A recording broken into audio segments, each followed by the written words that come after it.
Thank you for having me. I am, like Anna said, the creator and the host of the Life Shift podcast. I guess revival is kind of the name of my game. That's kind of what I feel that my actual story is, and then how I've transformed this as a creator. So the Life Shift podcast, I get to have these conversations with people about the pivotal moments in their lives that have changed everything. It's like these line in the sand moments that before you're one thing and then right after you're something else. And these are those moments that kind of stick with us.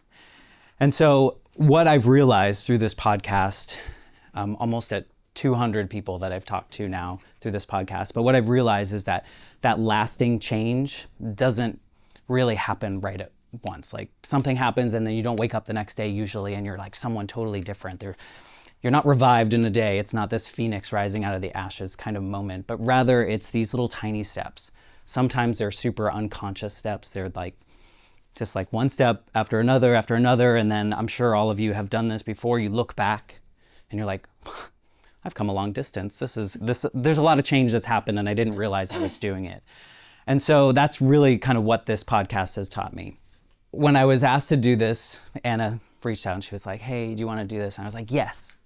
And then like 2 minutes later, I was like, oh crap, this is gonna be scary. And you'd think that I wouldn't be nervous because I've had almost 200 conversations on the Life Shift podcast, did 197 just the other day. And I talk to these people about these super personal, deep moments, and I have to like sit there and pay attention, and you would think that would be scary. But for me, I think that's like easy, and like coming here and telling you my vulnerable story is a little bit harder. So thank you. But the good thing about that, if I look back on my journey, all the things where I can see the pivots and the changes were in these moments where I was like super uncomfortable and like scared. And I think probably all have like heard, let me get outside my comfort zone and then I'm gonna do something. And those are usually the moments in which we can go, okay, that's where things started to change. So I think that just showing up for me, this is like a cool step in my journey of being able to share this story in a different way. So the Life Shift podcast was like, I never set out to be a podcaster.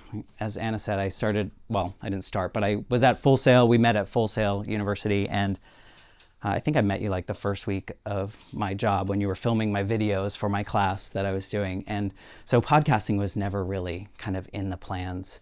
But during the pandemic, I don't know if you guys remember, we had one of those, but in 2020, I was so bored because we were all home. We didn't know when we were gonna go back to normal life. And I was like, what can I do with my time? So I decided, like most people probably did, I decided to get a second master's degree.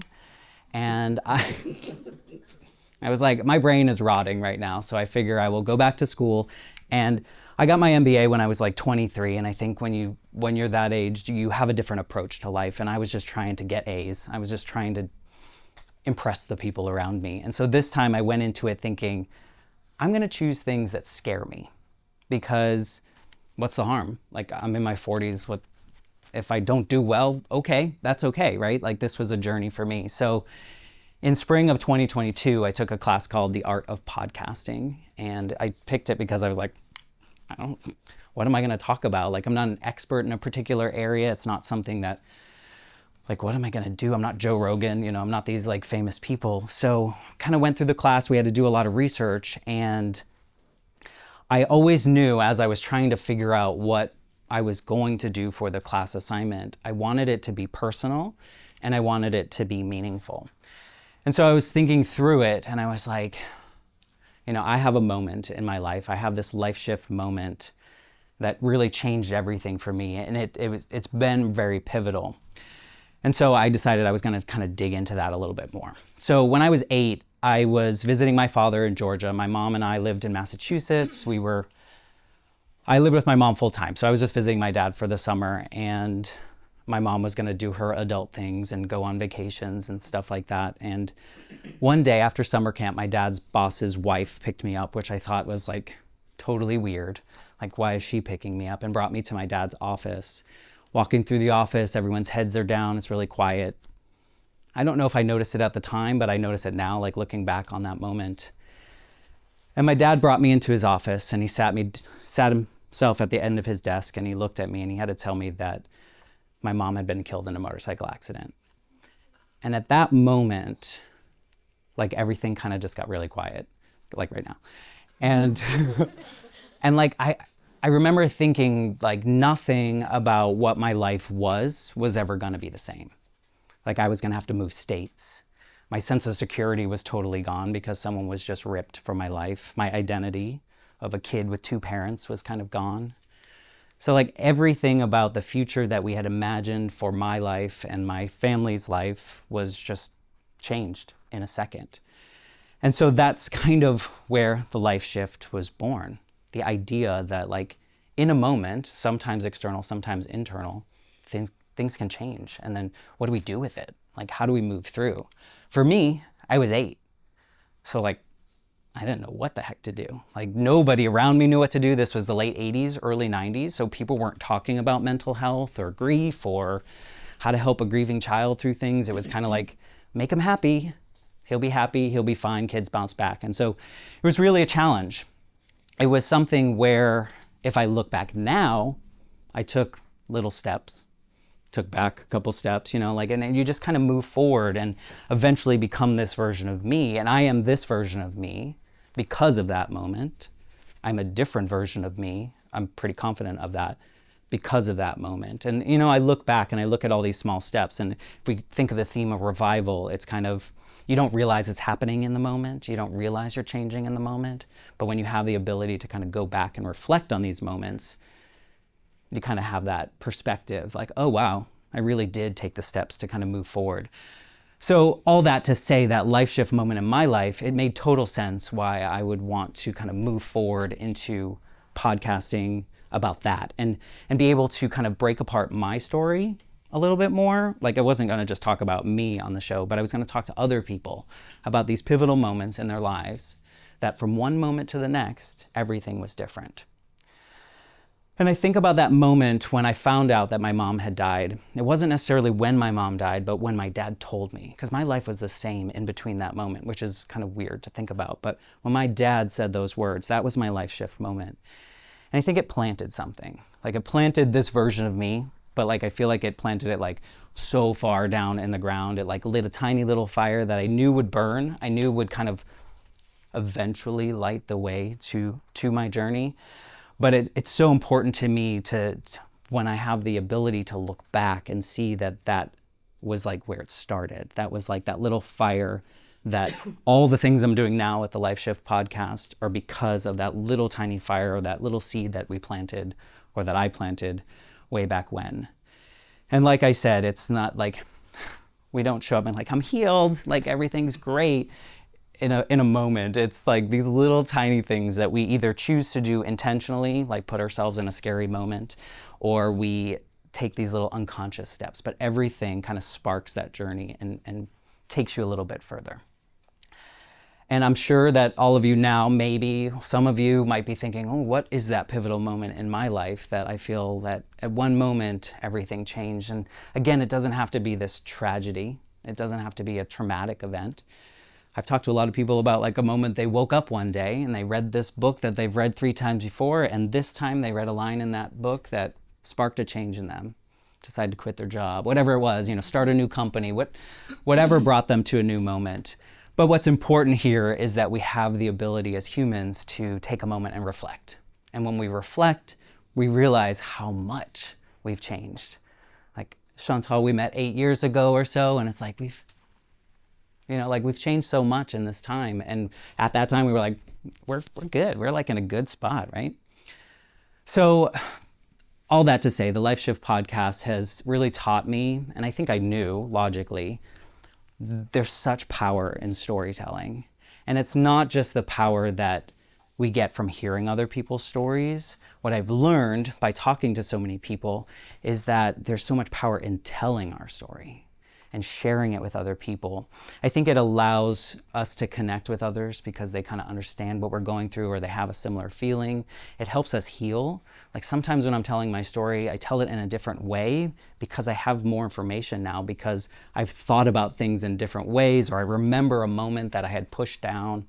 So stories really connect us, they heal us, they remind us that we aren't the only ones going through something, even though I think many of us can probably relate to this, that like when we're going through something, it kind of feels like we're the only ones that has ever experienced this feeling. But when we hear other people say it, we're like, cool, I'm not alone. There's a way forward. There's a way through this. I created the show in that class. We didn't have to launch it, but I did, of course, because that's totally me. But we had to do 2 episodes. By the end of the class, I had 9 episodes. I had already launched it. But I created the show initially. I initially started it for other people. But what I learned eventually is, as I was learning to listen, I don't think we're taught to listen, but as I was learning to like actively listen and be present in the conversation, I realized how much other people's stories, even if I didn't have the same experience, was changing me. So that was like super revival moment of like, wow, like these little things that I'm hearing other people's stories are slowly changing me in new ways. So when I started with people I knew because it felt safer. I wanted people that I trust. I wanted people that I kind of saw their stories unfold, or I assumed that they had life shift moments, and I sometimes assumed wrong, but that's all part of it. So I want to tell you about a couple. One was early on in the journey. I talked to a friend of mine, Rachel, from high school, and she's super bubbly, friendly, kind person.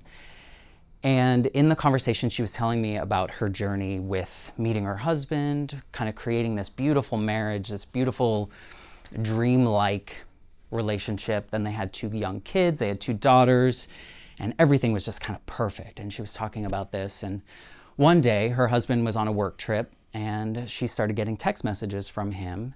And he was on a small plane flying somewhere else. And he was like, there's something wrong with the plane. I love you. I love the girls. I don't know what's going to happen. And so she was going back and forth. And eventually the text messages stopped and the plane crashed. And that beautiful life that she had described to me was gone. Like it was just in a second, right? And she kind of built to this. And you hear this story and you hear how beautiful things were for her and how much she loved her life. And suddenly everything was yanked. But as tragic as that story is, I think we could go into a podcast and really center the moment around this tragedy, and we could really make it salacious and something really important. But that wasn't what I took from this conversation. What I took was how she described how she showed up after. What came after. She was truthful. She was not creating this like Instagram reel, like comeback story, like everything's perfect and I'm gonna be fine. 3 months, grief is over, like everything's good. She was just like, this is messy and I'm broken and I don't know if I'm gonna be better. And all of that was okay. And I think those are the conversations we don't necessarily have like out loud with a lot of people. And so I found that there's so much importance in that. It's just being these true humans, because as tragic as her story is and as unique as it is to her, she's not the only one that's ever experienced that. She's not the only one that's ever experienced grief in that way. She's also not the only person that's ever like struggled to grieve through it. So I think the more that we can share these stories, the more impactful they can be. And, you know, I don't try to go towards these tragic events, but people have them. And so if they can share them and other people, maybe they're experiencing it and they hear this conversation and they hear that someone's going through something in a certain way, maybe they have a little bit of inspiration to kind of move through it. So that's super important to me.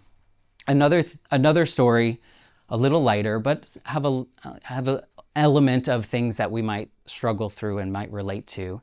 Might be someone that you know, so their picture just came up, but someone in this room was also on the podcast. And in this story, she told me about her high school experience. And forgive me, person in this room, if I say the story a little bit wrong, but she was not having a great time in high school. It was a miserable experience. It was something where, you know, her life, she felt her life had one direction. There wasn't a lot of hope in her eyes towards this. It was just a struggle. And she was really ready to quit. She was ready to give up. And so one day she was like, yep, I'm going to do that. I'm going to quit. I'm going to sign up for virtual school. I'm going to do this on my own. I'm going to make it through. And on that day, she ran into a teacher in the hallway. And the teacher said, hey, what's going on? So they went into a side room and she decided to unload and share everything that was going on. She was ready to quit. And then he somehow convinced her to stay, or at least come back another day. You could do it. Let's try tomorrow. So that next day she came back and he was like, hey, I heard about this scholarship. There's a 2-year scholarship for this state school. All you have to do is write 3 poems. Are you a poet? And she's like, no, not really. But she went home, wrote the poems, came back in, turned them in. She won the scholarship. Her life changed. She was able to go to college, which wasn't on her roadmap. She was able to kind of create this dream life, dream career, do all these crazy things. And to me, it was because someone stopped and listened.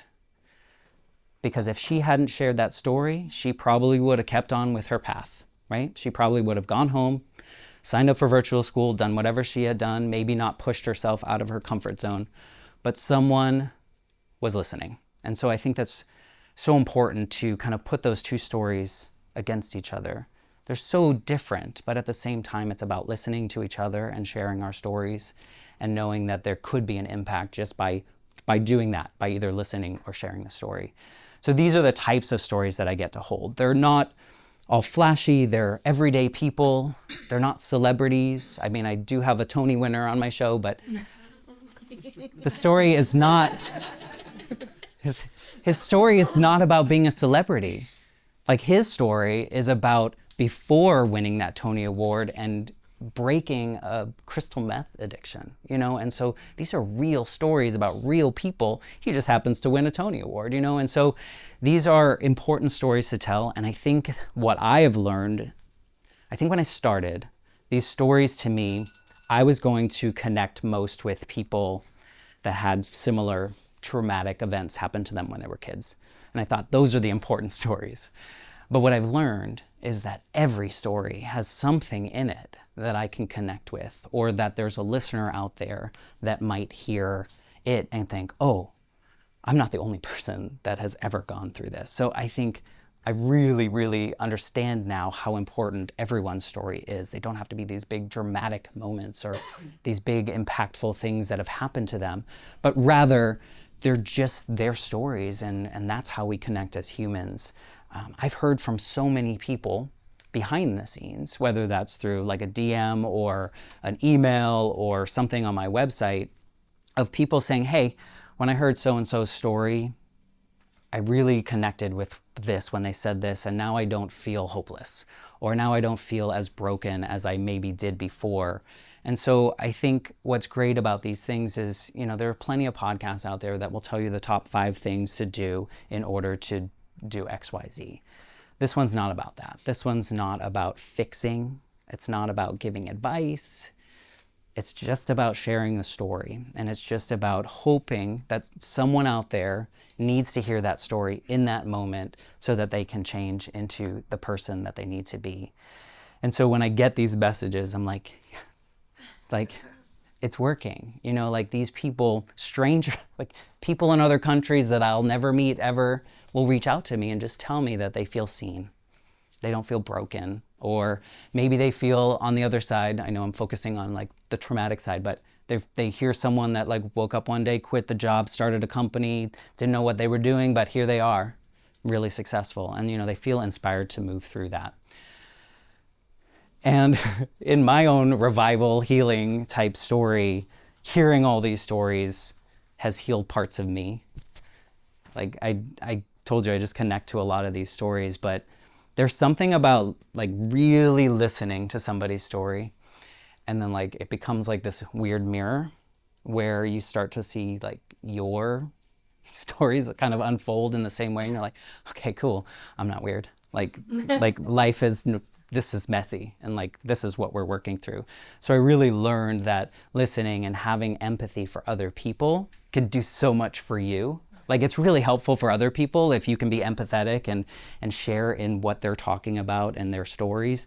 But like the power it gives you is super cool. And I think of that 8-year-old version of me who was taught like, these are the things that boys do.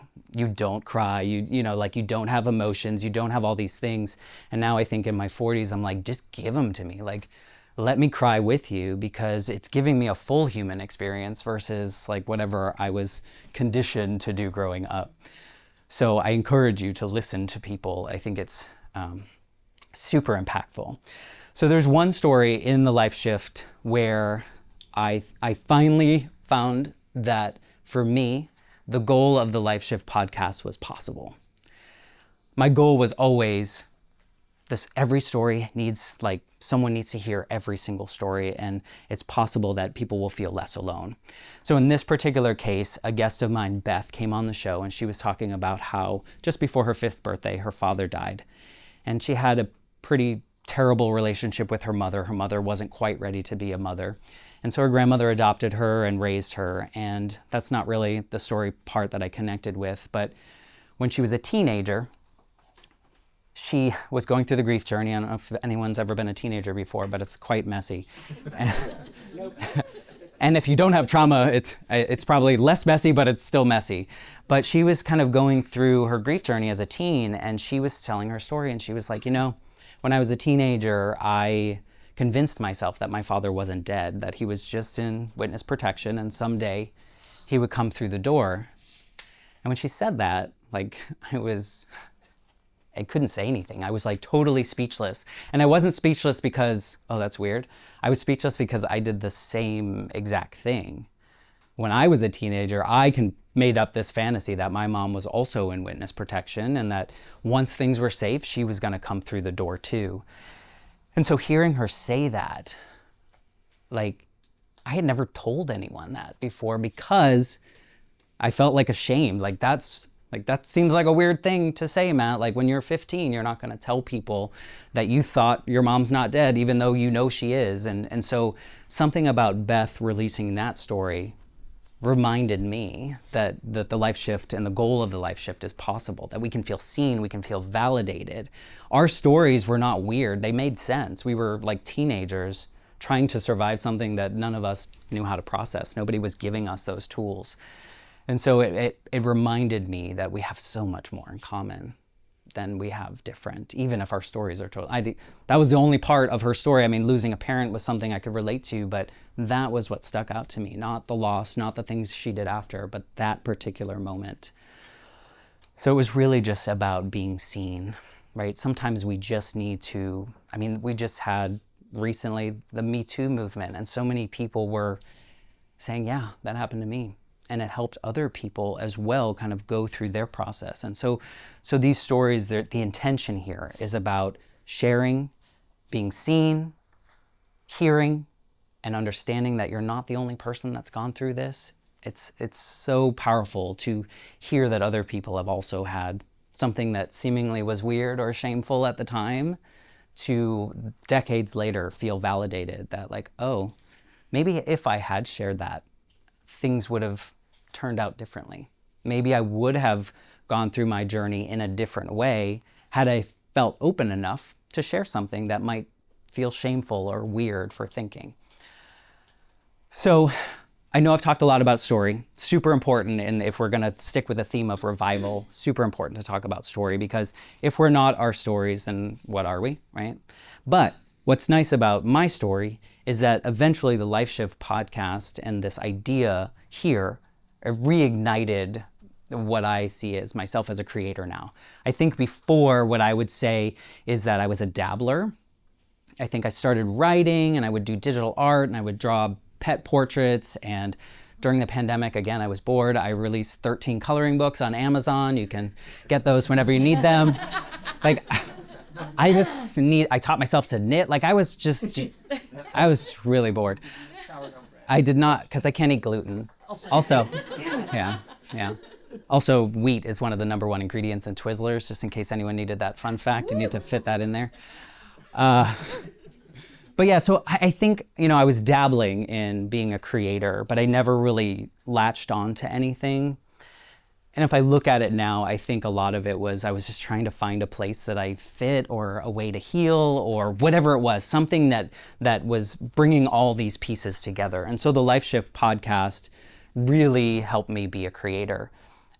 Continuing the podcast made me learn a lot about being a creator and making a ton of mistakes. Like I had to learn how to record audio and record video and edit both of those. And remember, I'm holding these really personal, deep stories, so I have to do them justice, right? So I have to teach myself that. I have to learn some kind of graphic design, like not great, but like got to do the artwork. You got to do social media. I create my own shirts because not so people buy them, but some people do, but more so that I can wear them during the recording because it's kind of like my costume. Like I show up, I feel aligned, I feel in purpose, I feel like I'm going to be there. I have like 10 of them now, different designs. So that's like part of this creator journey for me. And I think about it, I'm like, if I had been the older version or the younger, but former version of Matt, I probably would have waited until I had all the skills to start. But this one I was forced into because it was an assignment. And I love that I was because I was able to learn by doing. I didn't wait. And it was messy and I made tons of mistakes. And that's cool because if we make mistakes, then we can learn from them and then we can do better the next time. So I really became this creator because of the Life Shift podcast and all the things that it requires of me. And as you all probably know, have multiple things in your creator worlds. There's never a perfect condition or timing, right? Like I was working full time, still am, and I was getting a second master's degree at the time. And, so like the podcast, recording these episodes, I would have to do during lunch or I would have to do them at night. And then I would have to edit them whenever I had time or spend the whole weekend doing it and putting out the materials that need to be there. So for me, it was all about just doing the next thing that I could, that I had time to do. And then eventually I would get to the things that I'm quote unquote supposed to do as a podcaster. I haven't fully bought into that yet. This is my own journey, but it was really just about taking the next step. The next thing that I could do that made me comfortable with the stories that I'm trying to share with others. It was just showing up. And then last year I decided I was just gonna blow up my life. And so I quit my job that I worked at the school for 15 years or so. And I was like, I'm going to use the master's degree now because I didn't really use the first one that I got. So now I'm going to go into communications and marketing, and I'm going to be a writer on the marketing team for mortgage technology. I know it's very sexy. And so I was doing that while doing the podcast. And then they found out that I have a podcast. So they're like, hey, we want to launch 2 company podcasts too. Can you do that? And I was like, sure, I can do that. Which is a challenge because there's 5 episodes of those shows every single month. And then I record about 6 to 8 episodes of the Life Shift podcast every month and release a little more than 4 every month. And so there's a lot of times where I am stretching the same creative muscle, but like in wildly different areas, one about mortgage technology and the markets and one about really deep personal stories. And it can be tiring. And I think as creators, we can all relate to like being really tired. But when you have something like this, it's a beautiful reminder of like what fills your cup. And so the Life Shift podcast fills my cup even on the days that like I'm like, I'm so tired, like I can't do it, because I know once I get in there and I'm starting to edit or I'm putting something together, it creates a space where other people can feel seen or feel less alone. And it's just, it's a beautiful experience. And I'm grateful in the sense that every episode has healed this little part of me as well. So I just show up every time I do something, like one guest, one episode at a time. Each of these little pieces are like fuel to the fire. And I don't know if any of you can realize or experience this, but sometimes there's not a fire. Sometimes it's like rain and things are putting things out and you feel like you've taken 15 steps backwards and it just feels really hard sometimes. But it's important when it does feel hard that you keep going, because usually that moment is fleeting. Usually you can move through, things change, and maybe they change for the better. Maybe that was something that needed to stop you a little bit to kind of move forward. But for me, it was all about this revival sense of just keep going, no matter what. If it drives you, I guess don't run off the cliff or something like that. But like just keep going in the path that feels the most aligned to you. It's important to me that the show is not like, it's not blowing up in one day, right? Like this for me is really truly about taking that step, seeing a little bit, like I won some award and I didn't let that stop me. or like blow up my head or anything like that, because it didn't move the needle too much. I think sometimes we can attach ourselves to like, we need to do this, or we need to have a viral moment, although that would be lovely, but we need to have that particular thing that will get us there. And it's really not about that for me. I always come back to showing up for the stories that matter. Showing up for, I can't tell you how many people have come on my show and they've pitched themselves like, hey, I'm going to talk to you about this particular pivotal moment in my life. I realize that we all have multiple life shift moments. This is not like one and done kind of thing. So they'll pitch particular life shift moment. Maybe it was a diagnosis or something along those lines that really changed things. And then they'll show up to the recording and they're like, hey, been listening to a couple episodes, wondering if I could share a story that I've never told anyone before. Those are the wins, right? Like if I didn't show up that day, I don't get to be the one that holds that space for them and lets them share that. And maybe that's part of their healing journey because they've never told anyone before. So for me, like the end all be all is showing up, making it a practice to take the next step, keep going. And I'm doing it for the show because I think the show premise is really good. I'm doing it for the listeners because I think with all the messages that I've heard, people are really resonating with those particular stories. Doing it for the guests because this might be the first time they told their story or they told it in this particular way. And then like selfishly, I'm doing it for the 8-year-old version of me that needed to hear some of these stories, that needed to hear that a 40-something-year-old person telling his story, he was okay. Like he had healed. And that like there was hope back here as that 8-year-old. And so honestly, I do a lot of this for me. And I think by doing that, it allows me to put more of my heart into it and kind of create in that way. So then after I said at the beginning, I said yes right away to this. And then like a day or so later, Anna was like, hey, the theme is revival. And I was like, oh, cool. Okay. And then I had to sit with it because I was like, I don't know if my story, like in the moment I was like, I don't know if this is a revival story or if it is just like a human story. It's something that we kind of just move through the world and we try to show up as best as we can. So eventually I got to the point that I think it is. I think it's taking these steps. I think my journey, weaving in the Life Shift podcast and healing myself through that, but also allowing others to feel seen and heard and connected to others, it becomes a revival. But it's definitely a slow burn. It's not that phoenix rising out of the ashes kind of moment. I wasn't reborn in a day. It was definitely not that. It was just taking these steps, trying to move through the world in the most aligned and soul-honoring way, which I don't think I could have said in my 20s or 30s. I think like the older I get, the more I realize that like we got to show up in the world as our true human selves and not like mask so many of the things that we were trained to do. And so if the Life Shift podcast allows people to do that, or to feel like they have permission to do that because they heard someone else do it, I think that it becomes a win. It becomes this success. Speaking of, there was no sudden success. There still isn't. I just keep showing up and you just keep doing it. But I also think of the word success. Like, what is success? I think there's probably a lot of people, that would come across the Life Shift podcast and go like, just some random dude talking to some random people around the world. And like on the surface, that's what it is, right? Like, and that's true.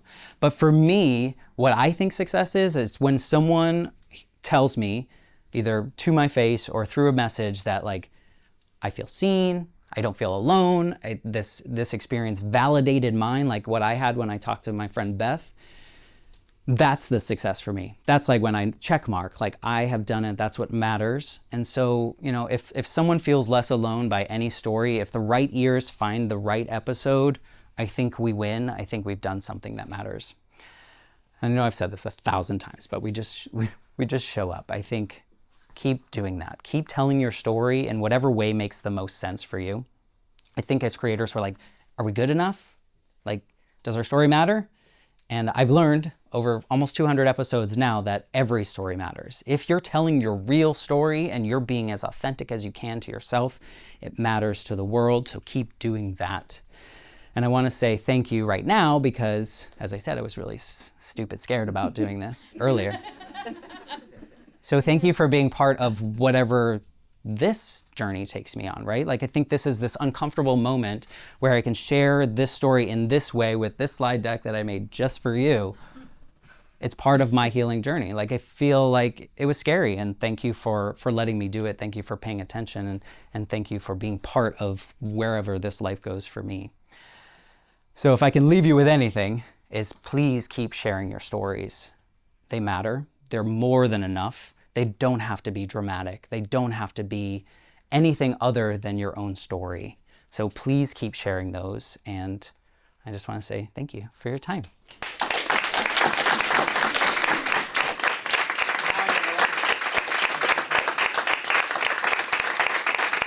Matt, that was great. Thank you. I just got back a week ago from a week-long hiking trip with a good friend of mine that we've done a trip every year for 35 years. He was my college roommate. And I was also talking with him about my wife. We're about to celebrate our 20th anniversary this year. Woo! Congrats. And both of those people, I almost didn't meet. Like, the chances, the chain of events that led to me meeting both of them was tenuous. Yeah. So in these conversations, and I'm sorry I haven't listened to your podcast, but I will. I promise. But how much does it come up, the sliding doors phenomenon? Like, A lot. What if? A lot.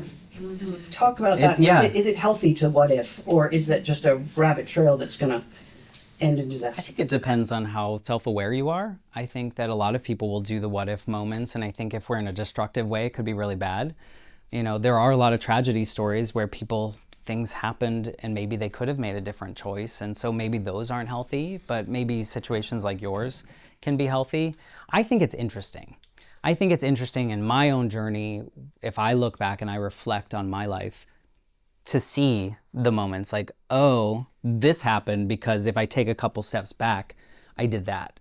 I think it's interesting. It's an interesting experience for me, but I think it's probably not as interesting for someone that has had a really tragic event in their life. I think if they haven't healed or done the work that they need to do on themselves, because that's not my job, I try not to go down those roads. I try to hold the space as much as they need it.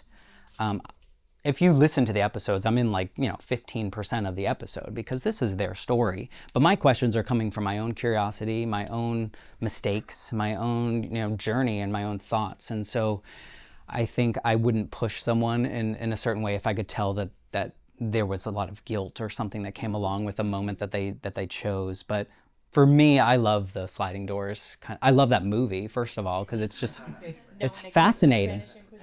Right, exactly. Like it's a fascinating experiment, and we could all do it. We could do it all day. We could do it about showing up here today and what comes of that, and so there are a lot of things, but yeah, you have to find a safe space to be able to have that conversation. In your case, it's probably interesting to go down that road, but in my friend Rachel's case, I don't know if she would want to do that. No. Yeah. It'd be hard.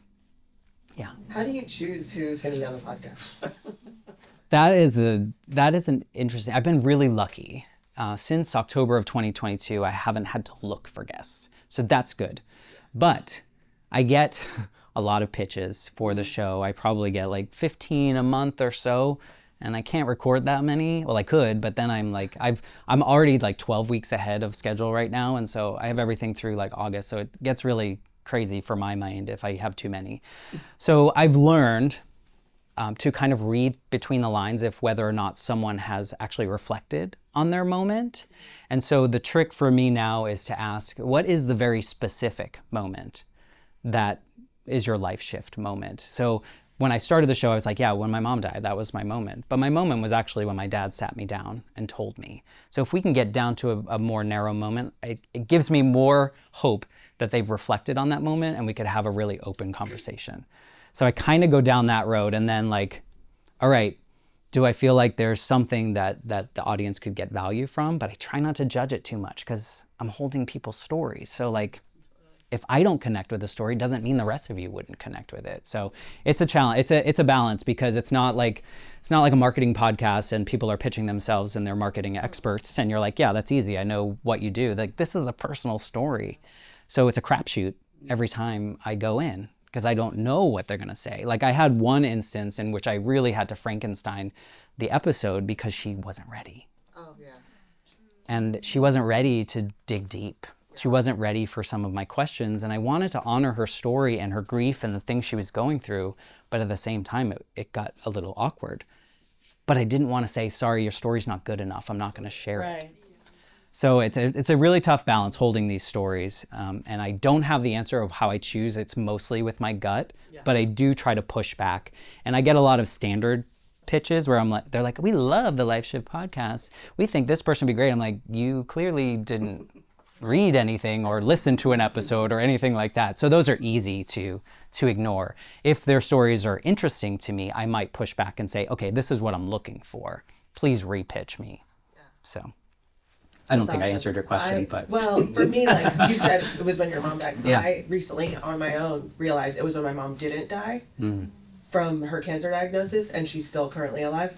But she died that day. So, like, it was like my mom not dying. Yeah. And I had this, like, aha moment at home, and it's been, like, a year long of me just kind of unpacking that on my own.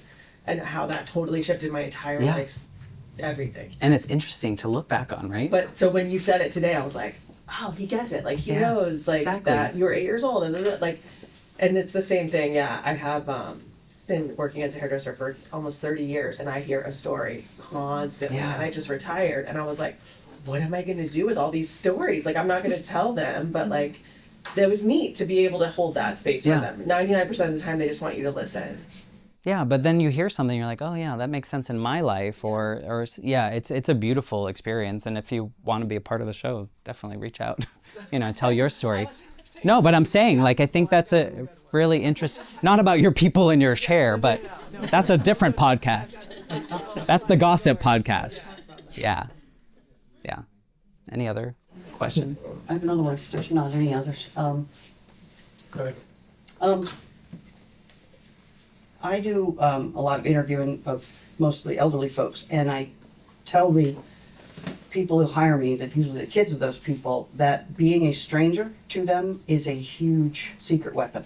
Because, like the hairdresser, you tell stories to your tangential friends that you never tell to your closest friends, and you say things differently, and you explain stuff differently. How much is the fact that a lot of these people don't know you very well, do you find that to be a strength? Yeah, asset? for sure. I think it allows me to ask whatever I want. And I do. Allows them to tell whatever they want. Exactly. You're not going to be part of their life. Right. Thanksgiving or something. Exactly. Yeah, I have two thoughts on that. It allows me to ask, and before I record, I say, hey, I don't do research. I don't want to know. I'm very type A, so if I knew, I would probably just ask like the 5 questions that were in my head and not listen. And so I ask questions as they come about in the conversation, and they're sometimes like questions that I was told never to ask, right? Like grew up, you don't ask people these questions. And so I tell them, like, if you're not comfortable, just tell me. Like, don't say it. Just say, I'm not comfortable answering that. Let's move on. It's never happened, because I think it creates this safe space. It's remote recording. Like, it's weirdly comfortable. Like you're able to create a space that does that. And to your point about like not telling your story in the same way, one thing that I found is like 11 episodes into my journey, people are like, are you gonna tell your story? Because like I didn't come in really telling my story. And so I flipped the script and had someone interview me, and I told my story. And what the value was, obviously telling my story in that way was interesting. But then when my dad listened to it was really interesting. Because I think if you think about your conversations that you have with your family or the people around you, it's a back and forth. And so your story starts to change. It starts to go off on different tangents. So this was the first time that he got to hear my perspective of how I grew up and how that moment changed me in an uninterrupted format. And what value that was for me, because after I was able to talk to him for like an hour and a half, and we were unpacking things of like how he saw that day, how I saw that day, or how I perceived what he needed from me was totally different than what he actually needed from me. And it was really such a beautiful moment, because I never really thought about how when you have these conversations with people close to you, they have their version, you have your version, and the story goes in other places. But if someone can hear you tell your story in that way, the conversations that can come after are just really beautiful. So that was like one of my favorite outcomes of this, is I really want to get him on the show, but he's a little private. So I just tell all of his dirty secrets on the show, and he has to deal with it. Yeah. So you said that you produce your podcast and you produce a couple other podcasts, and I don't know if you have work outside of that, but you said sometimes your creativity gets stretched pretty thin. And so as you're producing for yourself and for other people, like what are some of the things that you do when you're feeling thin yourself and you're like, it's Monday, I have to like show up again, you know, fully for these people, for my clients. Yeah. Like, how are you keeping that? That has been a battle. I think when I get into it, everything is good. So it's really the battle of getting from wherever I was to sitting down in front of the project that I'm working on. You know, my full-time job is a lot because I'm in a new industry, new job function I've never done before. I'm a year into it and it's mortgage technology. So it's like not something that like you easily pick up, right? So that's stressful in itself. And then I'm doing those podcasts. So by 5 o'clock, I'm like done. And then I have a recording at 6. And that's a 90-minute session. We're going to record for an hour of that, and I have to hold some space. So in between that time, I just do the things that bring me joy, like dumb things, like watching dumb TV shows, or things that kind of calm me down and remind me that like everything is not that serious. Like we're going to make it through most of these moments that we experience in life. So I don't have a trick, but when you said that, it reminded me of when I started the Life Shift podcast. I was like gung-ho, like I'm gonna record 1 million episodes every week because everyone wants to tell me their story. And it's like really, like it feels good, right? But then I'm holding these stories like Rachel's story, or you know, or someone's like, I've had people come on and talk about the murder of their children, and like that's a lot. And so I had to come to the place where like my sanity and my health, my mental health is important. And so, sorry, I touched the microphone. But I had to cut it off. I had to only do 2 recordings maximum a week. And it was really hard to do. It was like putting myself first, even though I know those stories are maybe more important. But if I can't show up in a way to hold that for them. So stretching myself thin is hard, but as soon as I sit down and as soon as I start like hearing someone kind of light up telling their story or see a release, I think that it all goes away. It like makes that hour and a half that I'm editing not feel like that. But I don't have any tricks yet. I'm only 200 episodes in. Do you need me to like figure this out? Just kidding. It's just a practice. Like I have to do it because if I don't have the episode ready, if I don't have the assets that I think that they might want, it hurts me because I feel like I've done them a disservice. They spent this time sharing their story with me, so I should spend the time sharing their story with the world. So, are you ever surprised by the moment people identify as their life shift? Yeah, and sometimes so much so that I'm like, are you sure it wasn't this one? And they're like, well, maybe. Or I've never thought about it in that way. Because I think we can see it differently. You know, like we're really attached to our own story, right? We see it in a certain way. So if someone else sees it and like points something out, there's a lot of times where they're like, maybe I need to think about that. I get a lot when they show up to the recording, they say, I loved preparing for this show because it really made me sit down and reflect on those like sliding door moments. It made me think about like, what really was that line in the sand where things were totally different the next day. But yeah, it's surprising sometimes. You know, it's also surprising in the same kind of way as like, I'll think an episode is like, whoa, this one's gonna resonate. This particular part of that story is really gonna resonate. And then I'll hear from a listener and they're like, when so-and-so said this little tiny moment that was like 75% away into the episode, like just a throwaway moment, you know, in my eyes, they're like, that one hit me. So you never know like how your story is gonna hit someone. Like my story, a lot of it is tied to my mom dying, but like people might not resonate with that part because they've never experienced it, and they might resonate with some like random, you know, like I got a second master's degree, like whatever, you know, like things like that. Like why did I do that? But here I am. Yeah, well, yeah, also why? It's fine, everything's fine, it's good. It pays my bills. Yeah. Do you have any, like, the go-to questions that get juicy responses? Or... No, one thing, so when I started the assignments, the 2 episodes that I do with the assignments, we had to have a structured interview. We had to have these questions. And I stopped listening. Like I was just, like I grew up, I don't know if anyone else has done this, but like in my 20s and 30s, I felt like I had to grow in the company, whatever company I was in. So my goal in every meeting was wait for the next silence to say the next smartest thing. And I felt like that's what I was doing when I had questions ready. It didn't allow me to go down this random tangent that maybe I wanted to. So one thing I had to teach myself very much so was to let go of a question that I thought of in the moment if the guest is still talking. And it's really opened up the door to like really wild things. And, you know, maybe my goal isn't to get them to say something juicy either, but really like, what is that human, totally human moment? But yeah, a lot of people will stick to their questions and that's a safety. For me, the safety is allowing myself to forget the questions is my safety. That's a good moment to stop, and let's give Matt a round of applause.